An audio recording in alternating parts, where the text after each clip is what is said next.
কাদের জন্যে? মাথার ঘাম পায়ে ফালাইয়া, পিঠটা রোদে পোড়াইয়া, গায়ের রক্ত পানি বানাইয়া, না ঘুমাইয়া না খাইয়া দিনকে দিন মনে করি নাই, রাতকে রাত মনে করি নাই। আজকে দুনিয়াতে যদি একটু মতের অমিল হয়ে যায়, মাও কথা বলে না, বাবাও কথা বলে না, ভাই দূরে সরে যায়, বোন দূরে সরে যায়, বন্ধু দূরে সরে যায়, এমনকি বিবিও বাপের বাড়ি চলে যায়। ওরে মুসলমান, তাহলে তাকে তো বন্ধু বানায় লাভ নাই। যে বিপদের সময় আমার সঙ্গে থাকে না, বন্ধু তাকেই বানাও যাকে সদা সর্বদা কাছে পাওয়া যাবে। তিনি কে? জোরে বলেন, তিনি কে?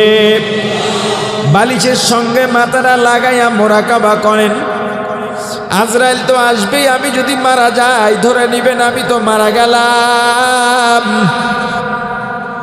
সবাই কান্নাকাটি করে ঠিক, তবে সবাই আমার কবরে পাঠাবার জন্যও প্রস্তুতি নিতেছে। কেউ গরম পানি বসায়, কেউ মশারি টানায়, কেউ বাজারে যায় কাফনের কাপড় আনার জন্যে, কেউ মসজিদে গেছে খাটিয়া আনার জন্যে, কেউ কবর খুঁড়তে গেছে, কেউ বাঁশ কাটার জন্যে গেছে। আমাকে গোসল করাইয়া 3খানা বা 7-5খানা সাদা পাতলা কাপড়ের প্যাকেট বানাইয়া মুর্দার খাটে উঠাইয়া জানাজা দিয়া 4 জনে কাঁধে নিয়ে কবরের দিকে রওনা হয়। আমার ছোট ছোট ছেলে মেয়েগুলো পেছনে পেছনে দৌড়ায়, আর আমাকে আব্বু আব্বু বলে ডাকে। সন্তানের ডাকে সাড়া দেওয়ার শক্তি আমার নাই। আমার বিবি ঘরের ফ্লোরে গড়াগড়ি করে কাঁদে, আমার মা বাড়ির দরজায় গাছের আড়ালে দাঁড়াইয়া আমার লাশের দিকে তাকাইয়া তাকাইয়া কাঁদে। আমাকে কবরের মধ্যে রেখে মাথার মুষ্টি খুলে পায়ের বাঁধন খুলে উঠে গেল সবাই বাঁশের চালি দিয়া,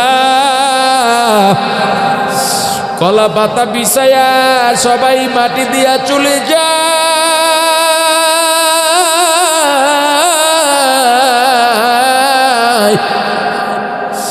কাদেরকে আপন মনে করেছিলাম, ভেবেছিলাম বাবা ভাই সন্তান তো যাবে না, বন্ধুর জন্যে কত কিছু করলাম, বন্ধু বুঝি আমাকে ছেড়ে যাবে না। বন্ধুও তো চলে গেল, বাবাও তো চলে গেল, ভাই তো চলে গেল,